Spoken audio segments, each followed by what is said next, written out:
welcome you all back. I am going to go ahead and roll up the 5 Parsecs from home crew, the Starwolves, which is some fellow YouTubers. Buck Nebula, he's going to be the leader, aka Meandering Mike. Check his channel out. I'll try to remember to leave the channel links down below in the description. And then we have Malachi, that is aka Ice Wolf. And then next is Kodiak, aka Walkabout Games, WAG. And then Ptolemachus, Toley is what he's going to go by here. He didn't really give me a name for him, so we're going to use Toley. Toley sounds cool anyway, so I like it. So got pretty cool names here, man. Buck Nebula is really cool. They're all cool. Malachi and Kodiak and Toley. So I'm if you have seen my other previous 5 Parsecs crews roll up, I call it the roll ups, you know, not crew roll ups, but the crew roll up. It's pretty fun. 5 Parsecs from home, real quick, is a 2-in-1. It's a tabletop miniatures and role playing, tabletop role playing game. It's really cool.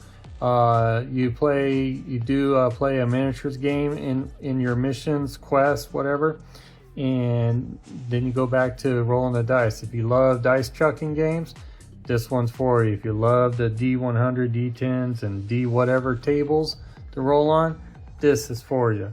And if you're into the miniatures and painting miniatures and playing miniature wargaming, this is for you. So anyways, that's it. I'm gonna go ahead and open this up, and we'll get the Star Wars. I was about to say Star Wars. The Star Wolves crew rolled up and see where they're gonna be and what planet they're on and what kind of ship they have and who the patrons will be and if they have any rivals. Don't want rivals at the beginning, but yes, sometimes it's just the way it is, man. Rivals are the baddies. So anyways, yeah, and then we could do weapon stash and see how much credits they get and so forth. So it's pretty fun. All right, I'll stop babbling here. Alrighty, when you start a crew creation, normally you start with a 6-man crew, but you can go down to a 4-man crew, and that's what I'm going to do here. It'll speed up the tabletop miniature part of the game, and it'll speed up the creation stuff. So 4-man crew will work, and it does when it gets to battles and stuff, it adjusts accordingly to a 4-man, 5-man, 6-man crew when you fight your enemies. So anyways, Meandering Mike, Buck Nebula, he wanted to be like a alien or whatever, so I'll go ahead and honor that for him, and we will roll to see what type of alien he is. We need to roll a D100 here. So he's a primary alien, but we need to know if he's an engineer or carrion, soulless, precursor, whatever. So we roll. Blue is obviously the 10s and reds are the 1s, so 41. He is I cannot pronounce that one. Karen. Well, you're a Karen, Mike. That's what you are. You're a Karen. K-E-R-I-N. So you're the Star Wolves leader is a Karen. So and we could go over here and see what it is. They have a little chart here. Proud and warlike aliens with a penchant for brutality and a peculiar sense of honor. It shows in their stats right here. Their toughness is just 1 more than a human, so he's a toughie. He's a brute. They have the following characteristics and advantages. When brawling, Karen characters may roll twice, picking the better of the dice. If a Karen character begins their round within base movement speed of an enemy, they must move to engage them in brawling combat. So you're pretty much a brawler. You're not going to be much of a range kind of warrior. So just letting you know. So that's what you are. You're a Karen, Meandering Mike. Buck Nebula is the leader of the Star Wolves, and he's known as Karen. Alrighty, let's roll for Buck's background. It's a D100. Again, the blue dice is the 10s and the red is the 1s. And we get a 22. Space station. Background's a space station, and you get, +1 gear. Cool. Alrighty, as you can tell, I'm a little bit more organized when I do this. Now see, I put everything on a good old line paper, but then there's an actual sheet that you could plug it all in and make it look nice. Over here I put weapon slash gear stash, and there's your credits. So when you get like a +1 gear here just recently, we'll go to the gear table and roll and see what you get. And I'm gonna put it all in here. Technically, it's not yours. It's just part of the weapon, the stash, and then you guys pick out what you want, or you assign someone if you want, if you want to go that route. But yeah, or you know, if you want, you could just, you know, if that's what you rolled and it's yours, that's fine. But no, technically, you put it in a weapon stash and then you pick what you want, because it all depends on what the patron's mission is. So you want to have the right weapon, right gear, right gadget for that mission. So that's something to keep in mind. So, but we'll go to the gear table and see what it is. Okay, the gear table, it's on page 29 in the book if you're looking for it. It's a D100 table. So you roll and you get you only get an 8. So 5 through 10 is a beam light. And on page 29, when you give roll for your gear or gadget, like this one's a beam light, tells you right here, you can see all equipment is detailed on pages 53 and 58. So you switch over here, and a beam light is a gun mod, which is cool. When using the weapon in conditions of reduced visibility, increase visibility by 3 inches.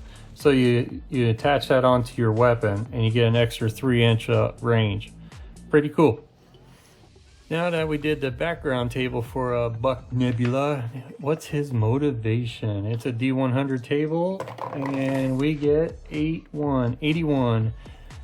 Buck Nebula's politician. It's political, but you do get a patron. That is a good deal with a +1 story point. Nice. Okay, I'll discuss a story point. If you've seen my other videos, you would understand what a story point is. It's a way to, you know, revive a character or get yourself out of a bind or whatever. You're only allowed in 1 story point, and when you use it, it's done. Patron obviously is with the quest. You look at him as a quest giver, mission giver. So next is class table, and it's a D100. And Buck, you rolled an 85. 85 is, you're a nomad, but you get in there +1 gear, so we're going to be rolling on the gear table again. Okay, rolling on the gear table again, so D100, and Buck receives a 1 and a 5, so 15, a bipod. Wow, that's pretty interesting. A bipod, which is found on page 53. The weapon receives a +1 to hit at ranges over 8 inches when aiming or when firing from cover. Non-pistol only, so like your rifle or something like that. So that's pretty cool. So wow, so if you put your beam light on, that's a +3 inches, so it'd be a, yeah, well, the 8 inches won't add to that, but yeah, so you put your beam light on, and then your bipod gives you a +1 to hit. That is pretty dang cool. All right, that's not a bad roll there, man. So Buck Nebula, the leader.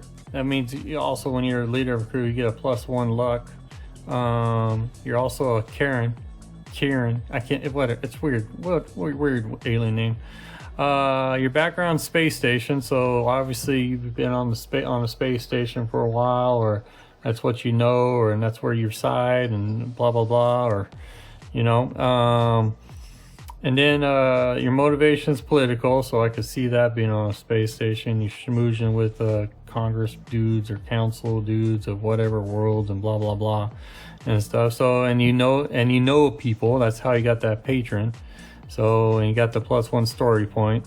Your class is a nomad. So that could go right there with the space station. You go from space station to space station or whatever. So. See, and that's the neat thing is you could sit there if you want to take time. You could actually make your little special background of that character, where he's been and all that stuff. So, and you ended up with a bipod for a gear and a beam light. And again, I put them over here in the weapon/gear stash here. So, anyways, but no credits. So it's you gotta get some credits here. You'll see why. Now we move on to Malachi. Malachi's background is an 84. Okay, your background's from a comfortable mega city class. Wow. Oh, and you get a +1 D6 credit. So we're gonna be rolling for some money. Alrighty, we roll a D6 and we add 1 to the total. And you got a 5 plus 1, you got 6 credits. Nice. Now remember the credits, you add them all up because you're going to be trying to pay off a debt, you know, your spaceship, you know, you got to pay that off, and then you're going to want to buy stuff, you know. So it's all good with the crew. So not really an individual thing, but yeah. So anyway, so you actually gave the crew, earned the crew 6 credits, so that's a good thing. So, alrighty, off to the motivation. What is Malachi's motivation? The D100 table, and you rolled a 74. Oh, okay, Malachi. Romance. You get a 1 rumor and a +1 story point with that. Well, that's interesting. I guess you're out there looking for your long lost love, or looking for love, I guess, Malachi. I don't know. But you earned another story point, so that's a total of 2 story points, which is good for the crew. And a rumor, I will get to the rumor later on. So next is the class table, D100, and you rolled an 83. Oh snap! Malachi is gonna be one you don't mess around with. He is a bounty hunter. Get a +1 speed to your stats, so you're so far gonna be the fastest crew member. You get another rumor, and we're gonna roll for a low-tech weapon here. Okay, we just turn over to page 28, and you got military weapon section, high-tech weapon section, and then you got your low-tech weapon section. So it's a D100 table. So we roll, and Malachi got a 54. You got a colony rifle. They're not that bad, seriously. They're not really that bad. And if you want to check out the stats for the weapon, it's on page 50. And that's what I like about this. It has all the weapons and stuff here, and the range, and how many shots. Shots means how many dice you can roll, and then the damage that it produces. And then on this side here, it has the weapon traits. So you just boom, boom, you relate it right there. So colony rifle, you have an 18-inch range. It's a one shot, means you roll 1 die, and that's it. It's pretty much your standard rifle. Doesn't have any traits here, so, but just to let you know, it's a colony rifle at 18-inch range, so you do have some range on it. So, all right, Malachi, your background's a comfortable mega city class, so upper class kind of dude, I guess, because you brought in some money. You earned 6 credits for your crew. You're looking for love, or searching for love, or your romance is bounty hunting, I guess you'd say. You know, like. So, because your class is a bounty hunter, you earned 1 rumor for the crew, another story point. You have personally a +1 speed to your stat, and you earned another rumor. So you got 2 rumors for the crew, and then you are equipped with a colony rifle, or just put it in a stash and then pick whatever that goes well with the future mission. So pretty cool. Next up is Kodiak. Oh, with that name Kodiak, man, let's hope it's a manly name. Anyways, let's do the background, D100. And it's a 56. You are a subjugated colony on an alien world. Oh, I never had that one before. Interesting. Go figure. This is for Kodiak. And your background earned you a +1 gadget. So we'll be checking out what that is on the gadget table here. And I was just thinking, you know, this subjugated colony on alien world kind of makes you think of aliens, doesn't it? That didn't go too well with the colonists there, did it? Alright, the gadget table still is located on page 29 also, into the D100 table. And you rolled a 50, Kodiak. A nerve adjuster. Oh. Alrighty, a nerve adjuster is on page 55, and it's an implant. Whoa. Whenever the character is stunned for any reason, they receive a 5+ saving throw to avoid the stun. Oh wow, 5+ saving throw? That means you won't get stunned. I mean, it'd be very rare for you to get stunned. Interesting. That's a nerve adjuster. What is Kodiak's motivation? And it's a 66. Ooh, Kodiak is out for revenge. Oh snap, he's got a +2 XP.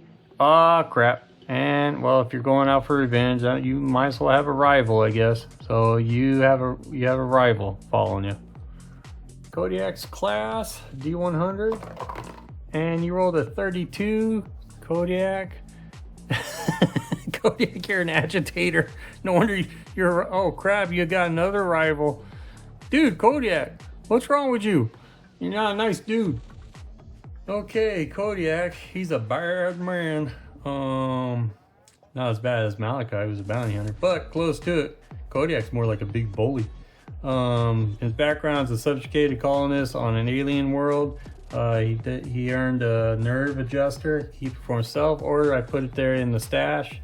Out for revenge. He got +2 XP, but ended up with a rival, and he's an agitator. So he's probably out for revenge because he agitates the one that came back and got him for something, and now he's out for revenge on that dude, and ended up being this rival. So he's got 2 rivals. No bueno, Kodiak. And lastly, we have Tully. I'm trying to think of a good name for like Corporal Toley or something. So Tully, let's see what your background is. Tully rolled a 57 background table, and you are, oh my gosh, Tully, you must have came with Kodiak, because you're from the same background, subjugated colonists on an alien world with a +1 gadget. All right, we'd be rolling on the gadget table, and you got an 89 stabilizer. That sounds pretty cool. Well, that's pretty cool. Stabilizer is a gun mod. It's a weapon may ignore a heavy trait.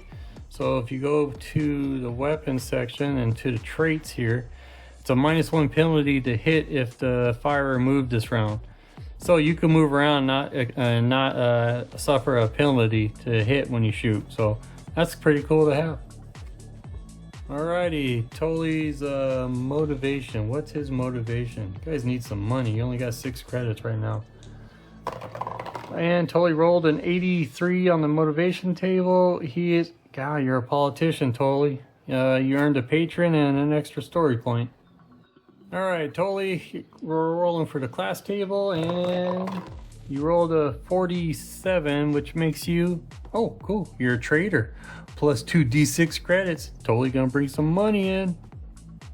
Okay, Toley, let's roll a D6 and add 2 to it. And you, Toley. You earned 1 credit +2, makes it 3. Okay, Toley, you're from the same background as Kodiak. You guys probably know each other. I don't know if you're brothers or not. I'm not gonna say you guys are brothers, but I bet you guys know each other and got together and said, hey man, let's get off this so-called planet you were on. And you're obviously into the politics, so you did bring in a patron, which is great. So you guys got a total of 2 patrons, so you'll be able to choose what missions would work well for you guys. And you got an extra story point.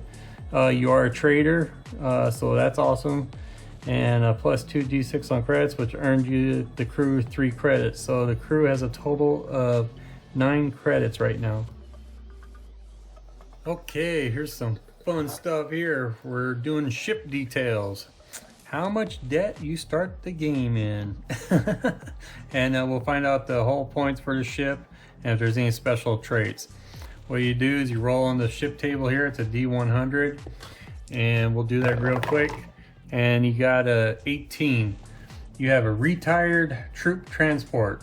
That's not bad. A 1d6 +30 for the debt. It's one of the stronger ships out there. It's got 35 hull points and emergency drives. Nice. Okay, we roll to see how much you owe on the retired troop transport. It's a 1d6 +30. So 30 +2, you owe 32 credits on this ship. The trait on this is an emergency drives. If you have to perform an emergency takeoff while your ship is damaged, reduce the hull damage sustained on the roll by 3. So if you have to hightail it off a planet and most of the time and your ship is damaged, you're going to be rolling to see how much more damage it's going to take. But for you guys, it's decreased by 3 on the points. So pretty cool. Alrighty, the final step to the crew creation, it's called the flavor details. This is where you roll on the crew table below. These rolls are purely to add character and will not influence gameplay. They are, however, highly recommended. So we'll go ahead and do that real quick. 91, being old war buddies. And then you roll to see where we are best characterized as an 80. In it for the credits. So your old war buddies in it for the credits. That's pretty cool. Alrighty, game currencies, credits. Credits are accumulated in a single pool for your crew, accessible by any crew member at any time. You do not need to track what money each character is carrying, and credits are never lost due to casualties. This is on page 36. If anything is worth less than 1 credit, then it is assumed to be irrelevant to the campaign game. So in experience points, characters progress in the game by various methods, by acquiring better ships, better weapons, better equipment, but also by earning experience points. One of y'all got +2 experience points, Kodiak. Unlike the crew's stash of equipment or credits, which may be shared between crew members, track each character's experience individually.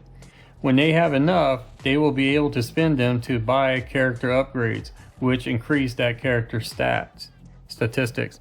Your quest rumors. You may obtain quest rumors, also referred to simply as rumors, in the campaign as well during character creation. You should also track rumors as a single pool for the whole crew. Each campaign turn you will roll to see if the rumors lead to a quest. If your crew is on an active quest, any rumors you obtain will help towards resolution of the quest you are currently on. It says for flavor, roll a d10 to determine what nature the rumor takes. This does not affect gameplay. You guys have 1 rumor, and I thought there's 1 more on here. You got rivals, like 2 rivals. So, yep, it looks like you only got 1 rumor here. So we'll go ahead and roll a d10, and it's a 5. So that rumor is you have an old map showing a location. I take that back. You do have an extra rumor. Malachi earned 2 rumors. So we got number 5. And the next one is a 4. Notebook with secret information. So you got 2 rumors there. One with an old map showing the location, and a rumor notebook with secret information. Oh yeah, for the leader, if a character with luck would be removed as a casualty, they lose 1 point of luck. Instead, the character is immediately moved 1d6 inches in a random direction and is otherwise unharmed as they dive for safety. If a character has multiple points of luck, they all have to be depleted before they can become a casualty. All luck is regained automatically after each battle.